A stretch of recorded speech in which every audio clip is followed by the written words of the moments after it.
11장 29절 한 절이죠. 믿음으로 저희가 홍해를 육지같이 건넜으나 애국 사람들은 이것을 시험하다가 빠져 죽었으며. 이 한 절 가지고 제가 무슨 말씀을 드려야 할지 사실은 좀 한편으로 생각하면 출애굽 사건 전체를 제가 이렇게 끌고 와서 여러분들에게 말씀을 드려도 되고 뭐 별로 전할 말씀이 없는 것 같은데 또 사실은 큰 무리는 아닙니다.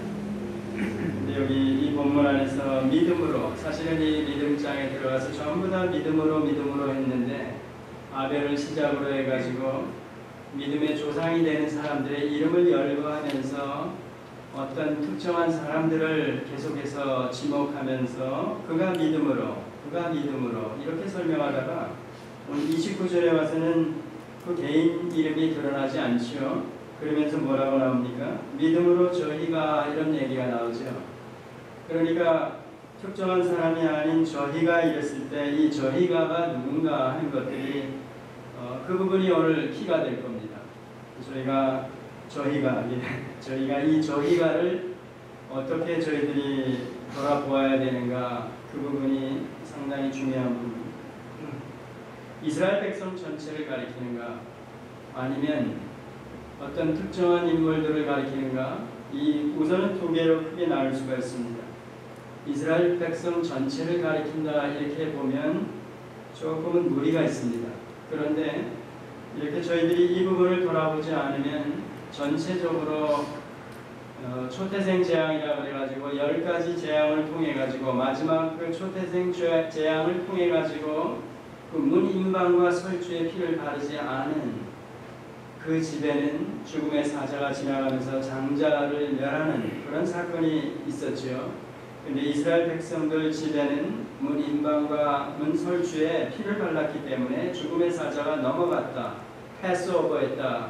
그래가지고 6월절 어린 양을 예표하고 또 피로 말미암아 구원을 얻었다, 어떤 구원의 예표 같은 그런 교훈으로 저희들이 받을 수 있습니다. 자, 그리고 나서 실제적으로 홍해를 건너면서 고린도전서 10장에 보면 이 백성들이 전부 다 구름과 또 바다를 건넜다, 이런 표현이 나옵니다. 그러면서 성내전적인 그런 어떤 교훈을 끌고 와가지고 이제 고린도전서에서 사도 바울이 그렇게 설명을 하고 있습니다. 세례에 대한 그 예표라 그래가지고 저 안에 옛날에 그 베리스 바이블 아카데미 유일하게 첫 번이자 마지막이 돼버린 그 공개 세미나에서 웨스트민스터 신학교 교수님이 와서 그 홍해 사건을 가지고 세례로 이렇게 저희들에게 한번 해석을 하면서 말씀을 전하신 적이 있었습니다. 이건 그 신약에서도 그렇게 설명을 하기 때문에 거기에 대해서는 전혀 무리가 없습니다.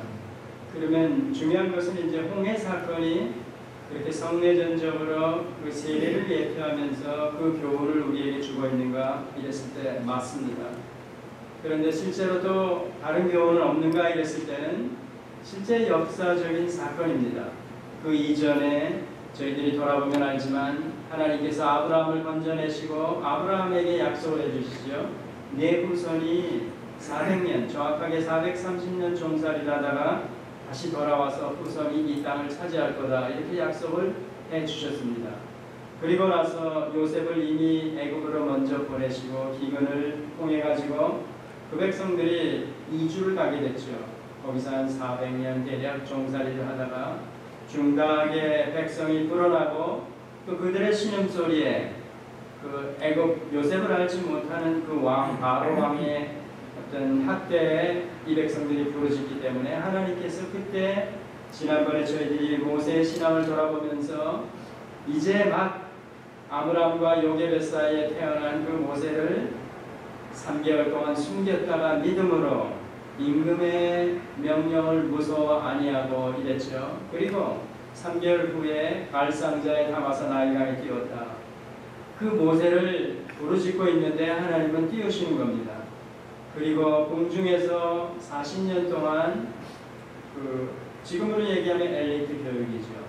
왕궁에서 배우는 모든 고급한 그런 학문들을 다 배우게 하고, 그 다음에 애굽인 쳐 죽이는 사건을 이제 겪게 해서 미디안 광야에서 한 40년 동안 보내고 난 다음에, 그 다음에 이제 모세를 부르시면서 그에게 지팡이 하나 들려주고 이제 가라, 바로에게 가서 백성들을 건져내라, 이런 얘기한 겁니다. 그래가지고 마지막 초태생 재앙을 이제 지나고 나서 실제로 이 백성들을 건져내오는데, 오늘 본문은 출애굽기 14장을 배경으로 해가지고 여러분들이 보시면 어느 정도 이해가 가죠. 바로 그 양옆으로 산으로 막혀있는, 자기네들이 그리고 앞에는 그 홍해라 그러는데 바다, 이런 표현을 하죠. 사실은 그 이스라엘 그 언어상 큰 호수, 게네사렛 뭐 이렇게 표현하는 것들, 대해 이렇게도 얘기합니다. 그러니까 바다라는 의미, 큰 호수 같은 것도 바다라고 이렇게 호칭을 하고 그럽니다. 근데 여기서는 아마 그 홍해가 그 저희가 아는 대로 나일강 하류이기 때문에 그 바다와 접하는 지역, 이렇게 해서 아마 바다라 이렇게 표현했어도 큰 무리가 없습니다. 그 앞에와 당도에 있고, 그들이 나온 길은 사막길을 걸어 나왔고, 대략 한 6일 정도 걸려가지고 그 홍해 앞에 다다라서 거기서 장막을 치게 했다, 이렇게 얘기를 합니다. 그런데 바로가 실상 초태생 재앙을 통해서 그들에게 돌아가도록 허락을 했지만, 한 나흘 만에 이런 얘기를 듣는 겁니다. 저들이 바로 그 블레셋 길로 해가지고 가나안으로 들어간 게 아니라, 하나님께서 여기 출애굽기에 보면 뒤틀어서, 방향을 틀어서 하나님께서 일부러 지금 얘기하는 그 홍해 앞에 당도하게 만드셨다, 이렇게 얘기합니다. 원래는 이 백성들이 그 지중해 쪽으로 있는 그 블레셋 지역으로 해가지고 가도록 그 방향으로 대어를 짜가지고 가고 있는데 하나님이 틀으셨다. 그래서 지금 당도한 지역이 어딘가 하면 그 바로 홍해 앞에 양옆에 산으로 막혀있는, 그러니까 그 안에 들어와 있으니까, 바다가 막혀있으니까 여기는 완전히 갇혀있는 상태입니다. 그리고 바로가 나흘 만에 이 백성들이 그 블레셋 길을 통해 가지고 가나안으로 들어간 게 아니라 틀어가지고 지금 홍해 앞에서 산으로 양옆에 막혀있는 거기서 야영을 하고 있습니다. 이렇게 보고가 되니까 바로가 옳다구나, 그리고 쫓아온 겁니다. 그래가지고 한 나흘 지난 다음에 얘기를 들었는데 이틀 만에 그러니까 여기에 당도한 겁니다. 그러니까 이 백성들이 뒤에서 보니까 자기네들이 온 외길 돌아가면 그 바로를 만나고, 앞은 홍해고 양옆은 산이고 꼼짝없이 난리 난 겁니다. 그런 상황에서 지금 이 백성들이 뭐라고 부르짖는가? 출애굽기 14장에 보면 뭐라 그럽니까? 우리가 진작 얘기하지 않았느냐 모세야, 그러면서 우리가 애굽인을 섬기면서 거기서 사는 게 더 좋을 텐데 이게 뭐냐? 사막에 끌고 나와가지고 이런 외길에 막아놓고 여기서 사막에서 매장지가 되게 하려고 우리를 끌어냈느냐? 이런 얘기하는 겁니다. 6일 정도뿐이 안 됐는데 하나님의 기적적인 간섭으로 죽음의 사자가 지나가는, 그걸 겪은 지가 이제 일주일 만에 이 백성들이 바로가 쫓아오니까 그렇게 모세를 원망하면서 부르짖는 겁니다. 홍해를 건너기 전이지요. 그런 상황에서 뭐라 그럽니까? 모세가 또 하나님께 부르짖고, 하나님께서 그를 통해서 이 백성들을 어떻게 하시는가, 그것들을 보여주는 장면이 나오죠. 제가 출애굽기 14장을 한번 읽어드리겠습니다. 여러분 보시는 게 낫죠.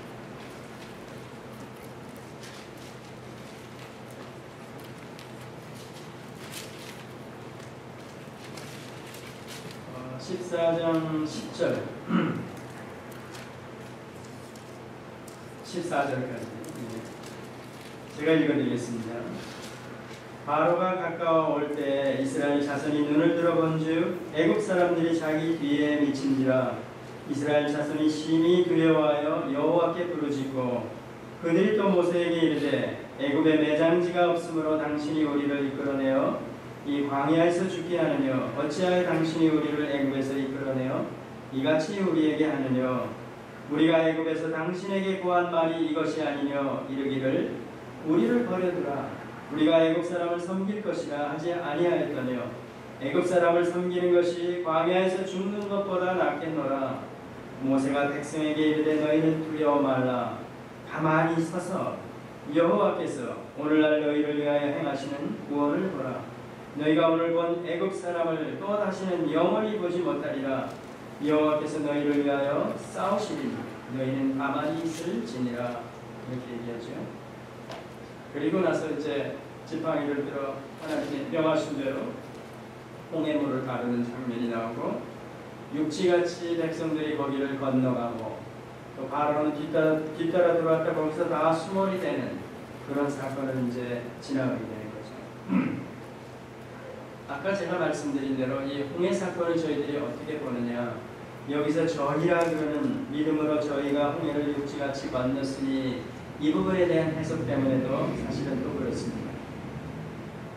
그 이전에 초태생 재앙, 마지막 재앙을 저희들이 겪는 그 장면을 보면 그 피로 말미암아 죽음의 사자가 건너갔기 때문에 그 안에 들어있는 사람들은 구원을 받았다. 예표적으로 저희들에게 어린 양의 피로 말미암아 그 안에 누가 있든지 구원을 받았다. 이렇게 설명할 수 있고 또 실제로 그렇게 다들 이해하고 있습니다. 그 부분에 대해서는 뭐 다른 말을 할 이유가 없는 거죠. 그리고 그 다음에 여기 홍해 앞에 당도해가지고 이렇게 불평불만하는 사람들이 또 있고, 차라리 이 광야에서 매장지가 없어 우리를 끌고 나왔느냐, 차라리 애굽인을 섬기면서 우리가 그 애굽에서 종로로 가면서 사는 게 더 낫겠다, 이렇게 얘기합니다. 이 사람들이 10가지 재앙을 지난번에 제가 말씀드리면서 왜 하나님께서 이렇게 한 번, 두 번, 세 번 순차적으로 그 재앙을 통해서 결국은 바로가 그 백성, 이스라엘 백성들을 돌아가게끔 하느냐 이랬을 때, 첫째는 바로와 그 신하들에게 야훼 하나님이 누구신지 가르쳐 주기 위해서 그랬다 그랬습니다.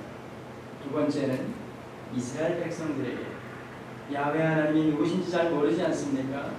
그들에게 매 재앙을 통해서 마지막 초태생 재앙까지를 통해서 바로 이 야훼 하나님이 너희들의 조상 아브라함과 이삭과 야곱의 하나님이다, 그걸 알려주기 위해서, 각인을 시키기 위해서 한 차례, 두 차례, 10차례까지 그랬다는 겁니다. 단번에 전능하신 분이 그냥 깐깐해 바로를 그냥 확 날려버리고 그냥 꺼내시면 되지 않나. 하나님이 그런 식으로 저 구약 전체나 구속사를 돌아보면 그렇게 일하시지 않습니다. 그 이유가 왜 그런지 여러분들 스스로, 여러분 자신이 잘 생각하면서 이렇게 성경을 읽으시기 바랍니다. 저는 개인적으로 여러 차례 제가 말씀을 드리죠. 하나님이 피조물인 사람을 나중에는 상속자, 후사, 아들, 딸로 삼기 위해서 이런 과정을 거치신다. 인격적인 반응을 드러내 보이도록 결국은 쉽게 표현하면 철들어서 전하라 데려가시려고 이러신다. 그렇게 보면 아주 쉽게 하는 대답입니다. 저는 그렇게 봅니다.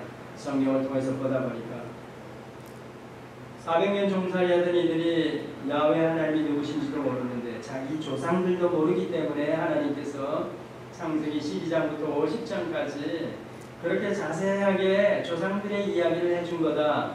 제가 이렇게 설명을 드렸죠. 왜 그렇게 보아야 되는가 했을 때 1차 수신자의 입장에서 성경을 먼저 이해하는 게 중요하기 때문에 그렇다는 겁니다. 그러니까 창세기 1장부터 11장까지는 신학적인 논쟁을 가지고 먼저 접근하면 안 된다. 제가 이렇게 얘기했습니다. 1장부터 11장까지도 마찬가지로 시내산 앞에서 모세를 통해서 하나님이 야훼 하나님인 나, 지금 10가지 재앙을 통해서 너희를 홍해 앞에서도 홍해를 가르고 너희를 건져낸 내가 바로 야훼 하나님이다. 너희 조상의 하나님일 뿐 아니라 온 우주 만물을 창조한 하나님이다. 그런 얘기를 이 백성들에게 들려주는 거예요. 그렇게 지금 스토리가 이렇게 전개돼가지고 내려오는 거죠. 이 당사자들은, 사실 이 당사자들이 누구입니까? 아브라함 언약을 통해가지고 이미 400년 전에 아브라함에게 약속하신 대로 내 후손이 중다하게 많아져서 이제 국가 요소를 얘기하면 국민, 장정만 60만이니까 그렇게 되면 내가 지금 서 있는 이 땅을 내 후손들에게 내가 허락할 거다. 그리고 이 땅을 차지하게 하고 그 이전에 저희들이 돌아보니까 성막을 짓게 하고 하나님이 그 백성 가운데 거할 초소를 지어라 그러면서 실제로 임재하십니다. 그리고 가나안 땅을 허락하신다. 그러면 국가의 요소가 되는 국민이나 땅이나 그 다음에 하나님이 임재하셔서 통치하시기 때문에 주권이 그대로 다 이루어지는 겁니다. 그러니까 하나님이 예표적으로 신정국가를 이루시기 위해서 이 수순을 지금 밟아가시는 겁니다. 근데 지금은 국민이 중당하게 늘어났으니까 이 국민들을 도와내는 그런 장면이 되는 겁니다. 그 장면에서 벌써 이 백성들이 뭐 제대로 야훼 하나님을 알기나 하겠습니까? 모르지요 잘. 그런데 이 실제적인 사건으로 아까 성내전적인 어떤 교훈으로 저희들이 홍해 사건을 받아야 된다.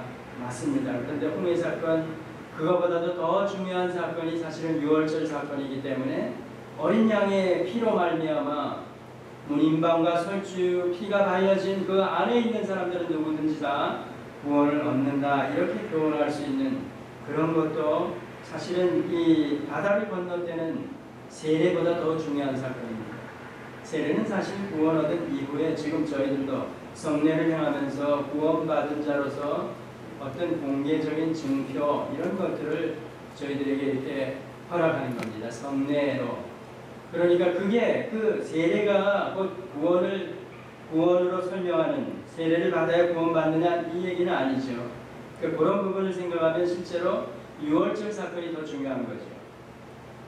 어쨌든 이렇게 홍해 앞에 당도해가지고 하나님께서 그 백성들에게 이제 어떻게 교훈하는가. 아까 블레셋 길로 저쪽으로 들어가면 보통 학자들이 한 보름이면 가나안에 당도한다 이렇게도 얘기하죠. 뭐 나흘이면 이미 다안에서부터 부엘세바까지 하는 그 가나안 접경 지대까지는 한 4, 5일이면 당도할 수 있다. 이렇게도 보는 겁니다. 실제 저희들이 생각하는 예루살렘이나 이런 쪽에 말고 이 변방이죠. 변방. 어떤 경계선에 들어가는 것은 그렇게 많은 시간이 걸리지 않습니다. 그런데 왜 하나님께서 방향을 틀어서 홍해 앞으로 그렇게 바로가 쫓아오게끔 만들었는가 했을 때 이 백성들에게 또 하나님께서 기적적인 사건을 허락하신 겁니다. 그러니까 그때 이 사람들이 하나님을 잘 모르니까 하나님께서는 계속해서 기적적인 방법을 통해서 야훼 하나님, 내가 하나님이다 하는 것들을 보여주는 겁니다. 실제로는 블레셋 길로 들어가면 그 호전적인 그들이 이 오합지졸들하고 싸움이 되겠습니까?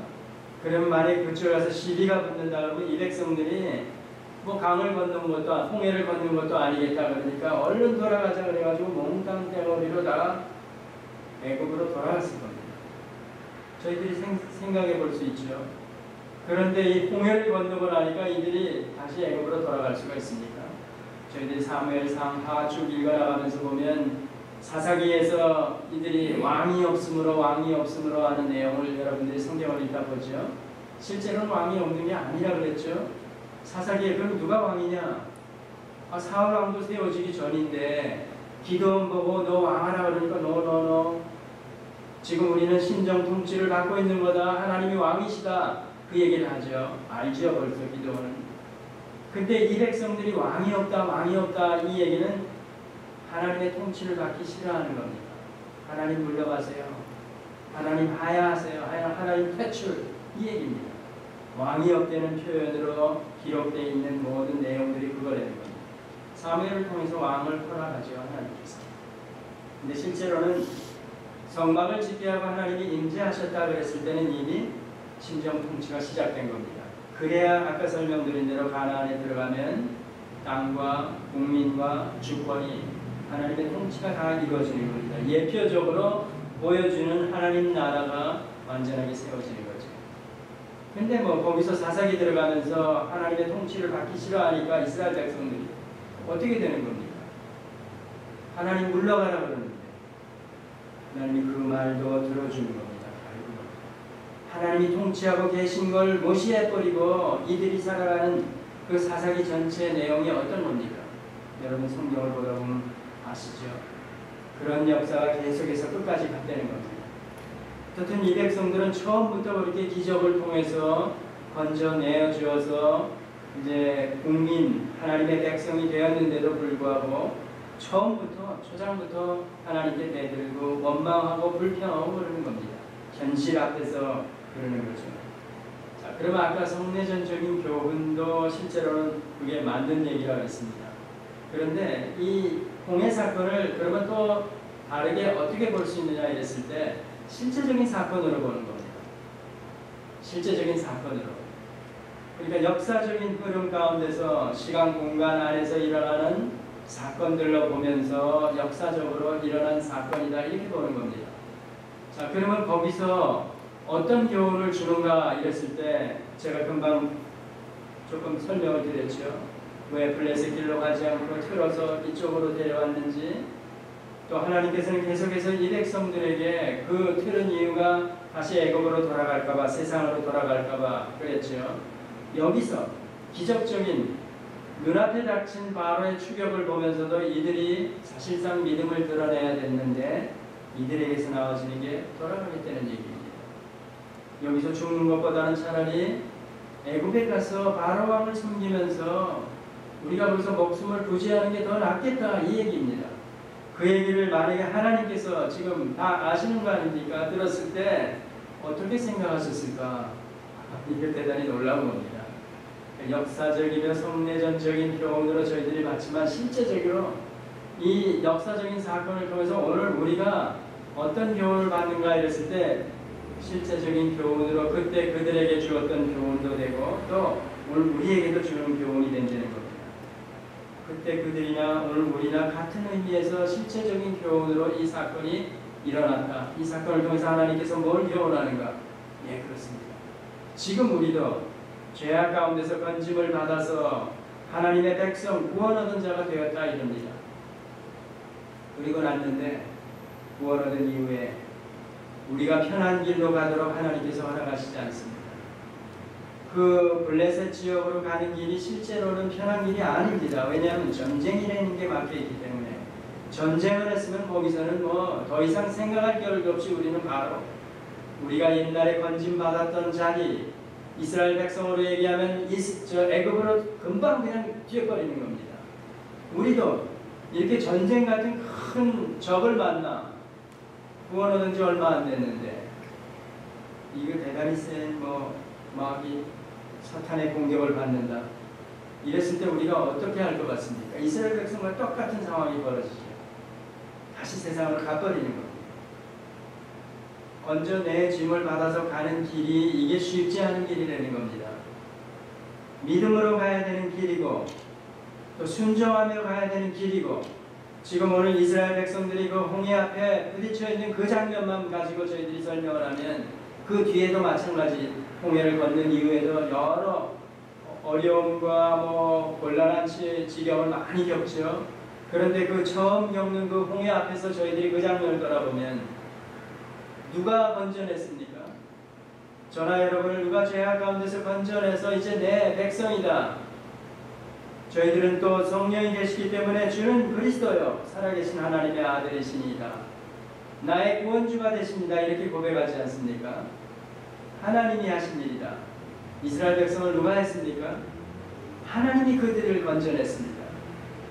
어린 양 초태생 재앙을 통해서 자기 백성 삼으려고 건져냈는데 내 가지고 바로의 손에서 건져내서 6일 만에 이제 그 홍해 앞에 들어서 전쟁을 만나면 이거는 여지없이 돌아가니까 하나님이 일부러 이쪽으로 돌린 겁니다. 왜 전쟁, 오합지졸이 전쟁부터 만약에 한다 그러면 이건 말이 안 되는 거죠. 홍해 앞에 들어가지고 와서 거기서 진을 치고 있으면서 뒤쫓아오니까 불안하고 두려워하면서 모세에게 대드는 장면을 통해서 하나님께서는 기적을 베푸신 거죠. 또 그 백성들이 그 홍해 바다를 육지처럼 건너고 난 다음에 그 바로의 신하들과 그 군절들을 다 수장시켜버리고 이런 것들을 겪게 하시면서 결국은 홍해를 건너고 난 다음에 출애굽기에 보니까 모세의 노래, 승리의 노래를 부르는 장면이 나옵니다. 뻔뻔하죠 사실. 그 이후에 또 3개월여 걸쳐가지고 시내산 앞에 당도할 때까지 물 가지고 또 먹을 게 없다 그러면서 불평불만하면서 하나님은 다 아시고 틀어서 홍해 앞으로 또 기적을 체험하게 해서 가게 하시는데도 불구하고 그걸 못 믿는 겁니다. 믿음이 그 하나님이 누구신지 또 그분이 어떤 분이신지 전능하신 분이신지 모르기 때문에 그냥 그대로 자기 가지고 있는 마음 그대로 쏟아내버리는 겁니다. 홍해 앞에 다다른 그가 우리가 어쩌면 그렇다는 얘기입니다. 지금 건져내어져서 얼마 안 된 믿음이 제대로 자라지도 않은 이런 상태에서는 하나님께서 큰 적을 만나게 하지 않는 겁니다. 그 출애굽 사건이 바로 그거 보여주는 거죠. 블레셋 쪽으로 가다가 전쟁 때문에 틀어서 이쪽으로 가게 하면서 하나님이 기적적인 방법으로 반성하시면서 걷게 하신다. 그런데 저희들은 그 이스라엘 백성과 전혀 다를 바가 없는 그런 상황입니다. 만약에 지금 제가 이렇게 구원 얻은 이후 예수 믿는데도 불구하고 현실적인 문제 때문에 혹은 신앙의 문제 때문에 제가 갈등이 일어나고 스트러글 하고 뭐 걱정, 염려, 근심, 걱정이 많다. 진짜로 많다. 하나님, 이거 어떻게 해야 됩니까? 하나님이 해주셔야 되지 않습니까? 예, 그렇습니다. 믿음의 초보일 때는 하나님께서 큰 전쟁, 신앙 세계에서 어떤 큰 어려움을 겪지 않게 하십니다. 초보 때는 어린아이니까, 유아기 때니까. 그렇지만 어느 정도 지나고 나면 겪게 하시는 겁니다. 힘을 길러서 싸우게 하시는 겁니다. 하나님이. 근데 저희들의 반응은 그러나 저러나 기적을 체험하고 홍해도 건너고 그러는데도 불구하고 당장 눈앞의 현실과 지금 닥치는 어려움 때문에 하나님을 믿지 못하는 겁니다. 심지어는 하나님에게 대드는 겁니다. 거기서도 마찬가지죠. 매장지가 없어서 이 사막에 우리를 죽게 만들려고 건져냈느냐. 차라리 애굽으로 돌아가자. 그 얘기 아닙니까? 지금 우리 신앙 현실 같습니다. 어쩌면 속마음에 이거 예수 믿는 게 이게 보통 이게 굉장히 어렵네. 예, 어렵습니다. 그런데도 불구하고 이 어려운 걸음걸이를 돌아보면 하나님이 여기까지 오게 하셨고 또 앞으로도 가게 하신다는 겁니다. 지난번에도 여러 차례 말씀을 드리죠. 이 일이 세상으로부터 건져낸 일이 초태생 재앙, 어린 양의 보혈로 말미암아 우리가 세상으로부터 건져내어진 일이 우리 쪽에서 어떤 조건을 가지고 조그마한 조건을 가지고 하나님이 건져낸 게 아니라는 겁니다. 하나님이 일방적으로 미리 아심을 따라 건져냈다는 얘기입니다. 그러면 이런 사실들을 저희가 알았을 때는 순종하면서 이 걸음을 걸어가야 된다는 겁니다. 그런데 그렇지 못하면 다 나가 자빠지는 겁니다. 그래서 오늘 본문을 보면 제가 청취자가 믿음으로 저희가 이랬을 때 홍해를 육지같이 건넜으나 그 저희가 누구냐? 온 이스라엘 백성 전체가 다냐? 원망 불평하는 사람들 몽땅 다냐? 아까 그 어린 양 초태생 재앙을 통해서 볼 때는 아주요. 그 안에 들어가 있으면 구원을 얻는다 그러기 때문에 죽음의 사자가 넘어갔기 때문에 그 장면을 보고 구원을 설명하면 하나님의 백성이죠. 그런데 나와서 홍해 앞에서 부딪혀서 보면 이게 거기서부터 저희들이 신앙이 어려서 그렇다고도 제가 설명드린 대로 말씀을 드릴 수가 있죠. 그래서 전 이스라엘 백성들이 거기서 뭐 누가 죽었다 이런 얘기를 안 하니까 홍해를 건너갔어. 모세의 노를 불러. 그 이후에 저희들이 가데스바네아 그 정탐꾼 사건 그 이후에 길 때문에 불평한 거 그 이전에 다 돌아보면 한 10차례, 11차례 하나님을 원망하고 불평했다 이 얘기 나오죠. 물론 그때 많은 사람이 죽었습니다. 또 가데스바네아 사건으로 20살 이상 되는 이스라엘 백성들은 다 광야에서 죽었습니다. 그리고 저희들이 지난주에 제가 모세 얘기를 잠깐 드리면서 그 초태생 재앙을 통해 가지고 저희들이 그걸 구원으로 보고 개인 구원이 아닌 민족 구원이다 이러면서 보면 광야로 설명되는 그 세상 지금으로 얘기하면 또 천국으로 예표되는 가나안 이런 식으로 놓고 저희들이 본다면 그 초태생 재앙으로 죽음의 사자가 지나가는 그런 놀라운 구원으로 설명하는 그 구원을 얻은 자들이 홍해 앞에 와서 원망하고 불평하고 두려워한다. 그건 그 신앙이 어리니까 하나님이 누군지 잘 모르니까 우리 얼마든지 이해할 수가 있는데 기적을 체험하고 나서 그 이후에 금방 설명드린 대로 20살 이상은 다 죽었다. 광야에서 매장지가 되어서. 그리고 실제 가나안에 들어간 사람들은 20살 이하 출애굽을 경험하지 않은 백성들이 들어갔다 이렇게 설명했을 때 이 부분을 어떻게 보아야 되는가 이런 문제가 있습니다. 이게 그러면서 민수기 같은 걸 얘기하면서 60만 3,350명인가 1차 인구조사 때 또 2차 인구조사도 거의 근사한 뭐 숫자가 크게 다르지 않은 그 숫자가 나오면서 봐라. 출애굽한 1차 그 인구에는 변함이 없다. 그 20살 이상 얼마만한 사람 20살 이상 다 광야에서 죽었어도 결국은 민족 구원으로 본다면 아무 숫자상의 문제가 없다. 이렇게 설명하는 분들이 있습니다. 실제로.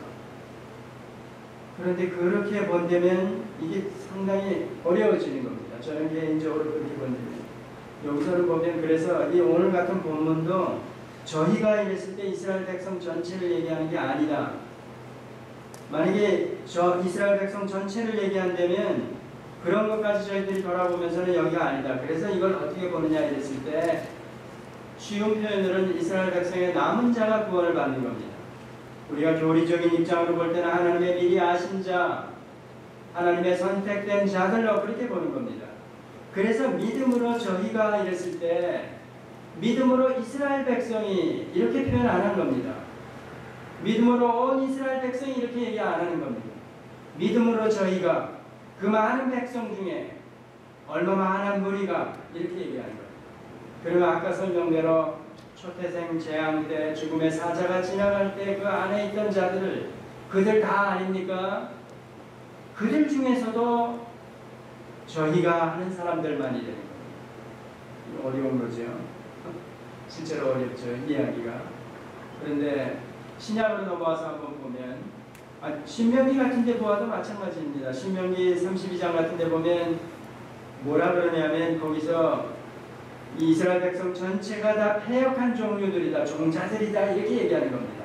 대부분의 출애굽한 이스라엘 백성들이 다 패역한 종자들이다. 모세가 곡을 설교하면서 마지막에 그런 얘기하는 겁니다. 그러니까 이렇게 초태생 재앙을 겪고 홍해를 경험한 그 많은 이스라엘 백성들 그들 중에 많은 무리, 허다한 무리가 빼앗긴 종자들 아니라는 얘기입니다. 성경이. 신명기 32장 한번 읽어볼까요?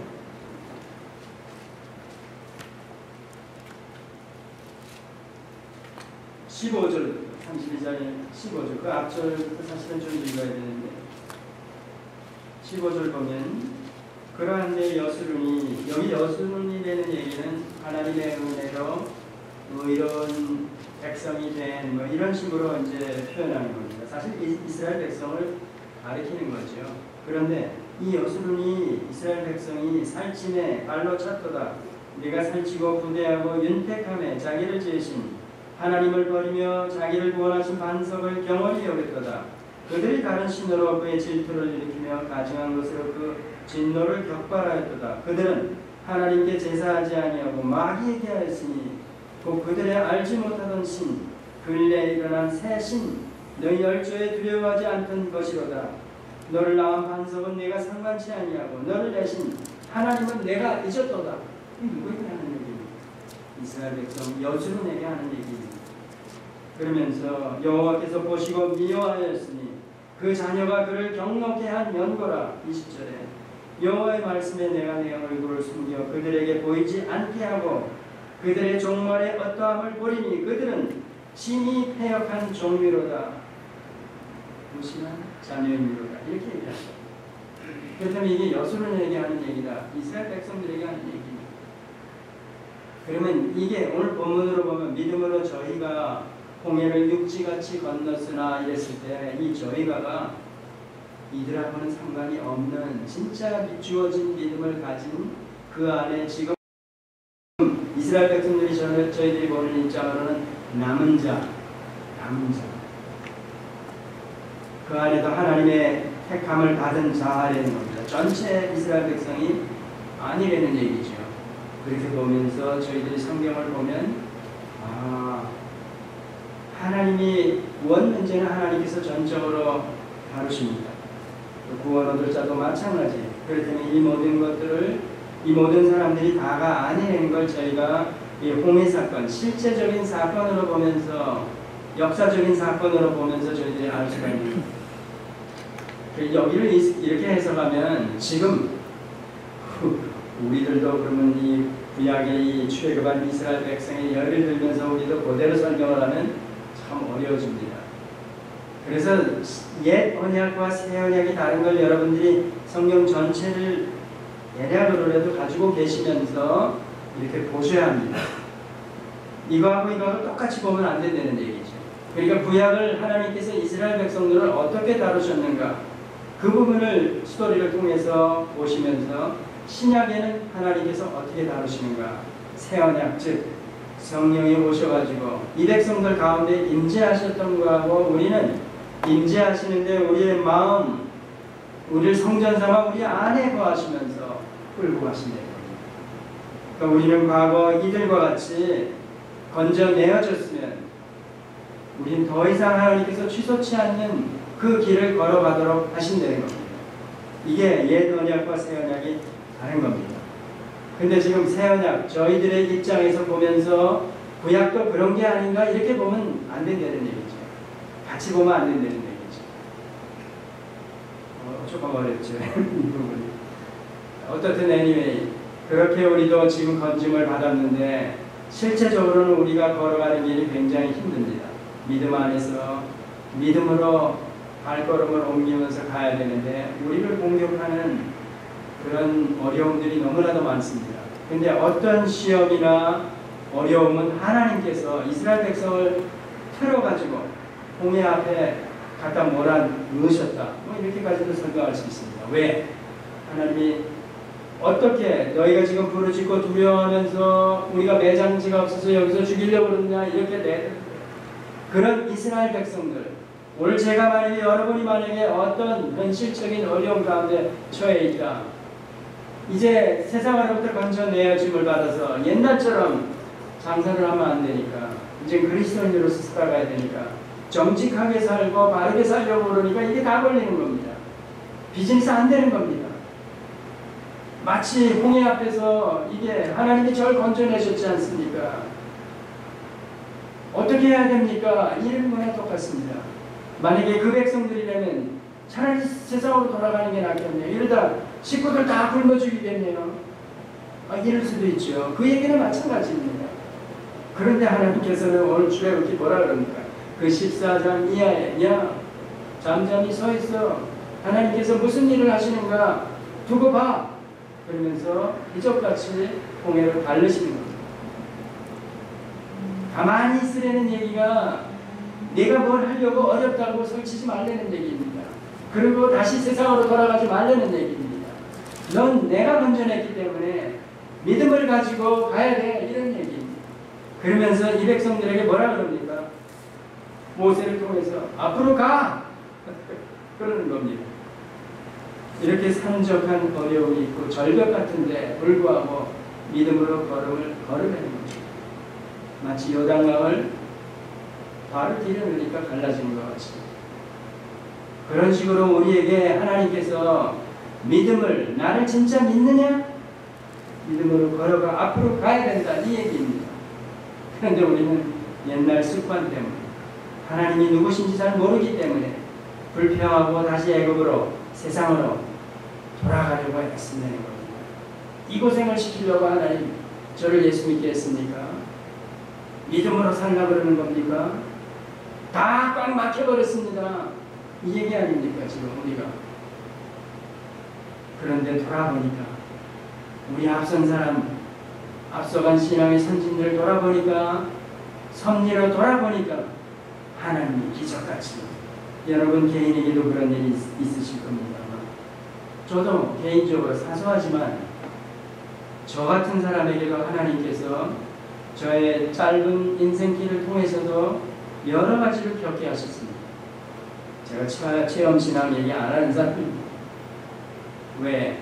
이건 저에게만 하나님께서 허락하신 거로 알기 때문에 제가 함부로 이렇게 얘기 못합니다. 그렇지만 저는 소중하게 간직하고 있습니다. 제가 돌아보니까 또 어떤 경우는 정말 절벽 같은데 사실은 하나님이 보실 때 이게 절벽입니까? 제 세상에 묻어있는 이 마음가짐 가지고 보니까 절벽 같은 거죠. 깐깐한 것 같고, 그런데 보니까 어리석은 거죠. 그만큼 제가 믿음이 연약했고 아직 어린 상태였을 때는 그럴 수 있습니다. 여러분도 그럴 수 있고. 그런데 그런 때에도 하나님께서는 믿음으로 이 절벽 같은 데를 뚫고 나오게 하십니다. 걷게 하시고 이 길을 여기까지 왔고, 또 앞으로도 저나 여러분을 하나님께서 기적같이 이렇게 이끌어 가실 겁니다. 우리는 믿음으로 반응해야 되고 모세의 명령처럼 앞으로 나아가야 된다. 오늘 홍해 사건을 통해서, 출애굽 사건을 통해서 여러 가지 신학적으로도 그렇고 할 얘기가 많이 있지만 사실은 그것보다도 실제적인 교훈으로 그 사건을 통해서 우리에게 주는 교훈이 무언가, 마치 이스라엘 백성과 같이 오늘 우리도 그런 입장에서 이 사건을 보면서 모세를 통해서 우리에게 교훈했던 그런 것들을 사실은 잠깐 돌아보았습니다. 기도하시겠습니다. 하나님 아버지, 그렇습니다. 하나님께서는 능력의 손으로